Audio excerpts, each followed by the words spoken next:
Hello, XFL fans. Hello, spring football fans. Can you tell? I'm not a DC fan. I'm a Guardians fan. But can you tell I'm itching for an XFL game already? To say I'm going through withdrawals is an understatement. Like I said, the last time I went to any sporting event was that really good LA Wildcats New York Guardians game at freezing, snowy MetLife Stadium, in which Matt McCrane kicked 3 clutch field goals on a very windy day, while the LA kicker missed 2 chip shots, and we pulled out a victory. So that was the last time I was excited about anything. Then of course we had that week that was coming up was we were going to host the undefeated Houston Roughnecks with PJ Walker coming to town. I was drooling because I felt, even though Houston was the best team, they were always this close from getting beat. Luis Perez, my quarterback at the time, was getting to the flow of the offense. The offense was starting to change for the better. The defense was coming together. Then, of course, the sky fell open and ruined everything. But anyway, we finally, I know I'm late with this, but like I said on my other video on the USFL, I'm working too many hours. I mean, I did a double last night. I had to do another one today. But hey, big news. After being flatlined with information, we finally know that countdown, even though the picture says 502 days, call it about 490 now away from kickoff. 482 days until, I think, with a training camp, and 257 days till I don't know, 257 days to what? I don't know, mini camp, whatever.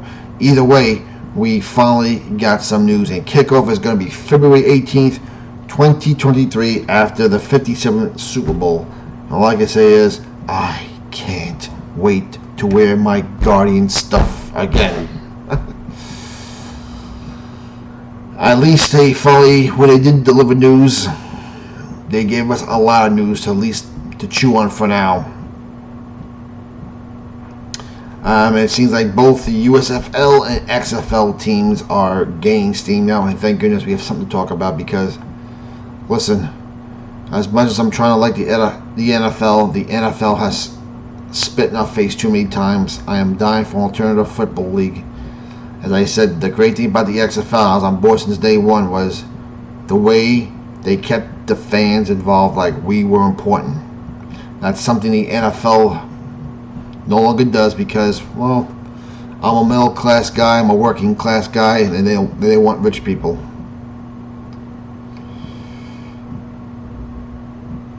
So it looks like Danny Garcia, The Rock, and Redbird Capital are gonna go the way Vince McMahon did with his league originally, and take the very slow route and make sure everything is done right. All the luck. There you go. So they're going a slow route, and it seems like Danny Woods and the USFL are even going the slower route, because, like I said in my other video, it seems like he built up the TSL to start the USFL, and we're going to see kickoff this April, which, like I said, I'm going to tolerate the league for a year because it's all we have. But next year, 2023, if the USFL is playing in the same single city, I'm probably going to ignore it and just go on to the XFL, because I'm sorry, I'm not going to tolerate 2 years in a row of New Jersey General home games and road games in Birmingham, Alabama. But on that note, let's talk about, it seems like we have our, what they call the president league and football operations, Russ Brandon, is probably pretty much going to fill in the role of what Oliver Luck did, and run the day-to-day operations of the league. Now, Russ Brandon has been a long-time NFL veteran. He spent most of his time in the Buffalo Bills organization, so if you're a New Yorker, there's something for you to chew on. Yeah, he spent most of his years with the Buffalo Bills, and he also spent some time with the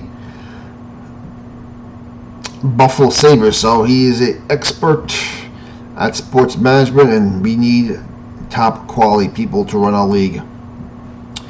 Rob Gerby is going to be the chief financial officer. He will oversee the financial operations of the league and provide financial insights.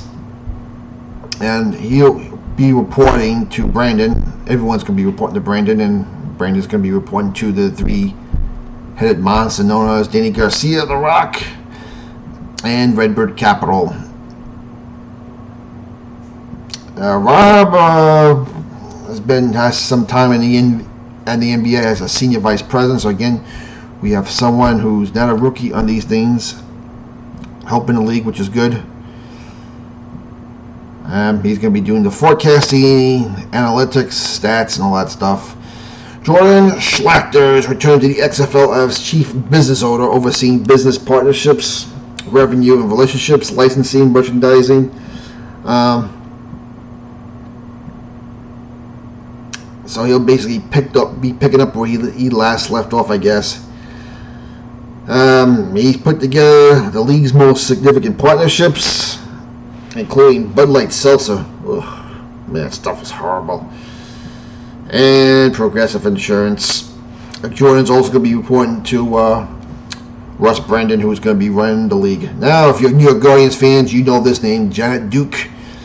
Janet Duke, who's basically the president of the New York Guardians for that 1.5 year we got to enjoy football, is going to be promoted from the Guardians organization to the league as chief marketing and content officer, where she will be leading marketing, digital, and business intelligence functions. Of course, her original natural trait is in journalism, sports journalism. So she's made quite a name of herself. She's been in the New York area a long time in New York sports. So again, we have someone else with a lot of experience running the XFL. So if you don't take anything from this announcement, is the XFL is not playing around. They're hiring a lot of good people to run their show here.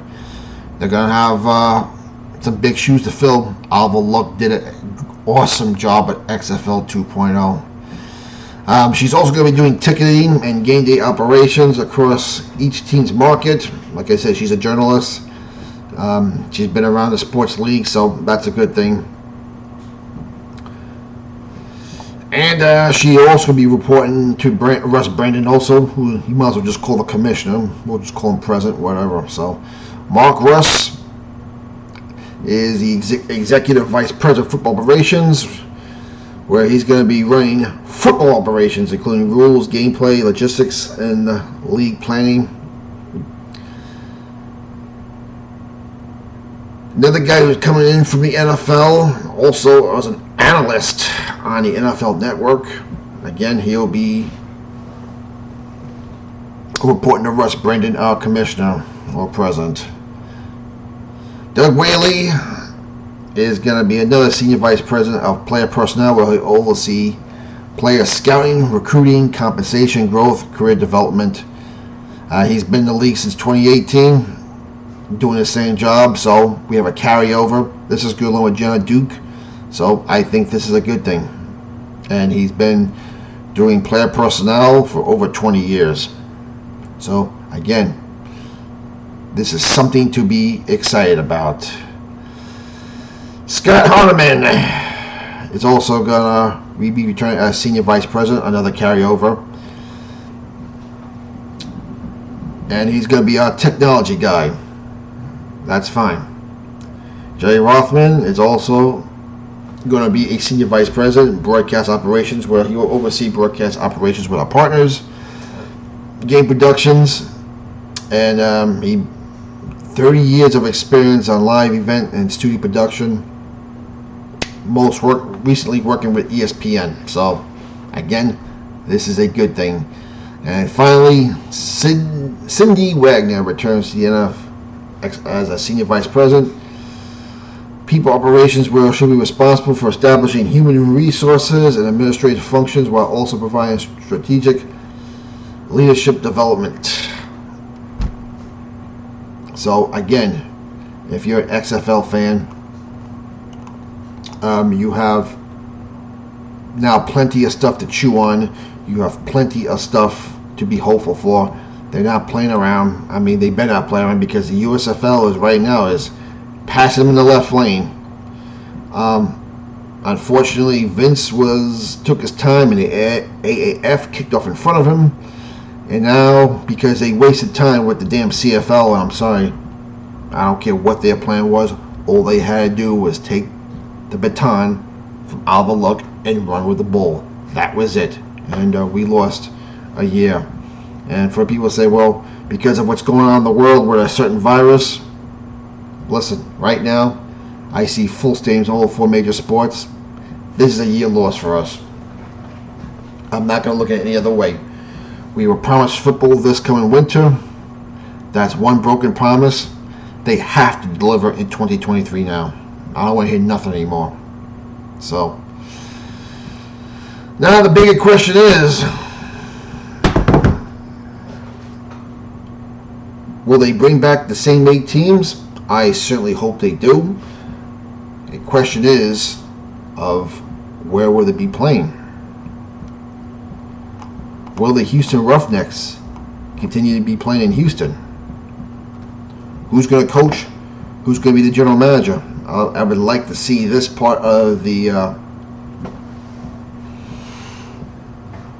XFL take place today, because if they're going to do this right, I want people on the ground running now for 2023.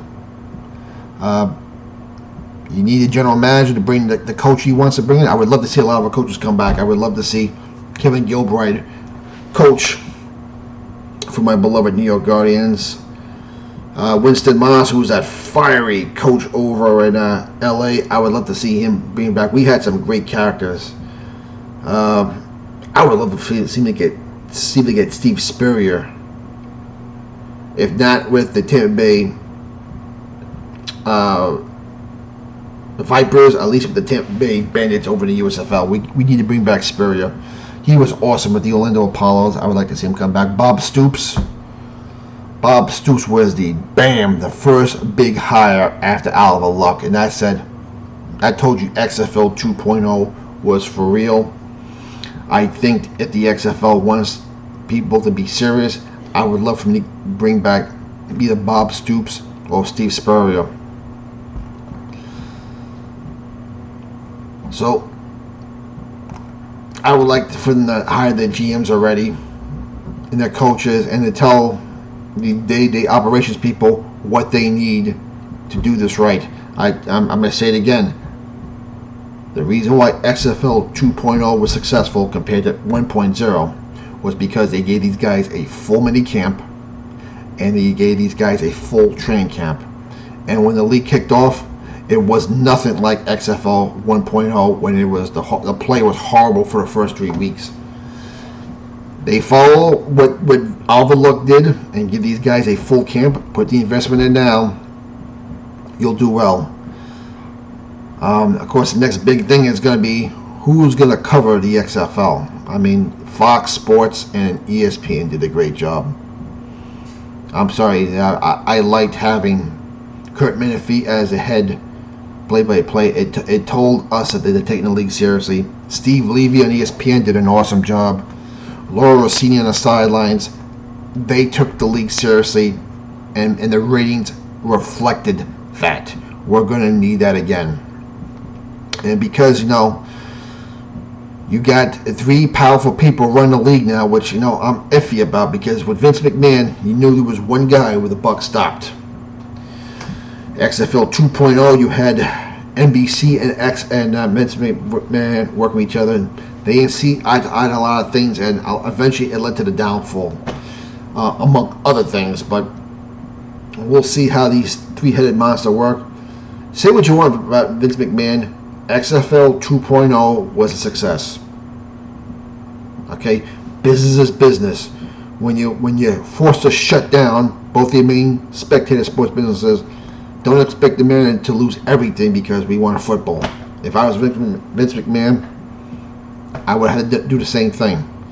It just sucks that we don't have Alva Luck anymore, but we have a very experienced league front office doing things now, so I am excited about that. Of course, again, are the Houston Roughnecks going to be back in Houston? I love those uniforms. I love those logos. I don't want to see them change. Are they going to compete with the Houston Gamblers? Now, here's the thing, why it could work is that the Xfl is going to kick off in February and probably play till, let's see, March, April, probably to the beginning of May.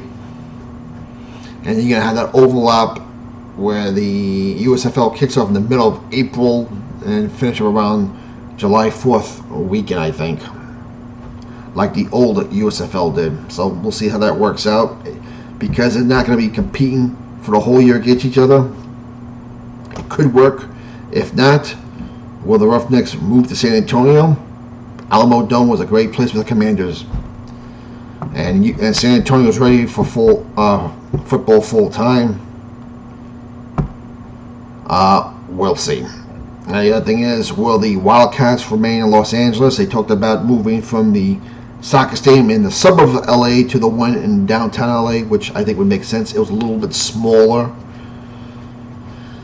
and fans can access the stadium a lot easier than driving out to the suburbs. And everyone's ever been to Southern California, traffic is brutal out there. So, but then again, you're gonna have the problem of parking in downtown LA. So, pick your poison. Another thing, will my beloved New York Guardians, will they get to play in Red Bulls Arena like they should have in the first place?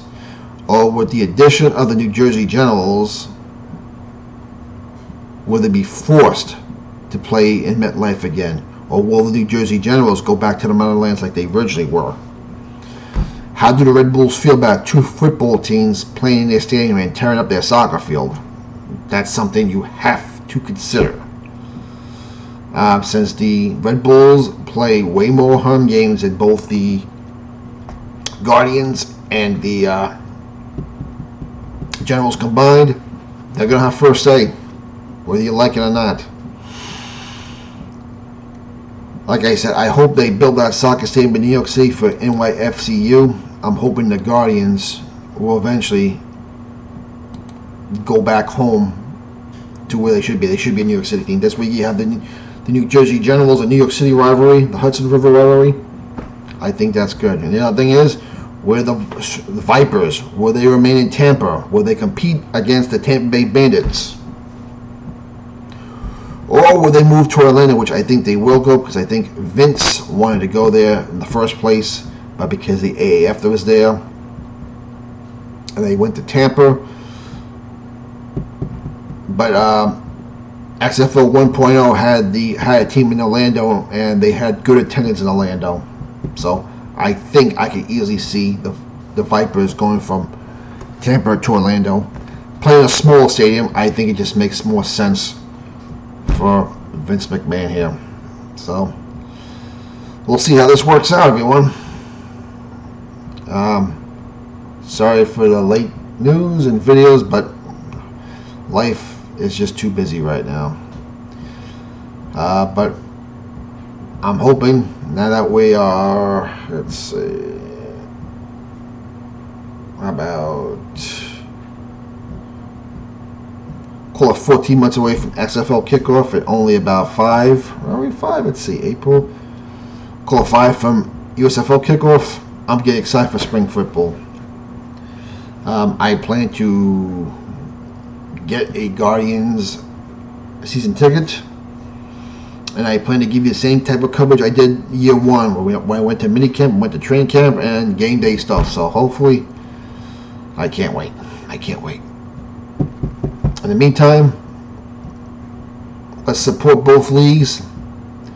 I'm going to give the USFL a 1-year buffer from the hang themselves, because like I said, if they're not playing in their cities by year 2, sorry, I can't be a Generals fan in Birmingham, Alabama. I just can't. So we'll see you next time. Keep the faith.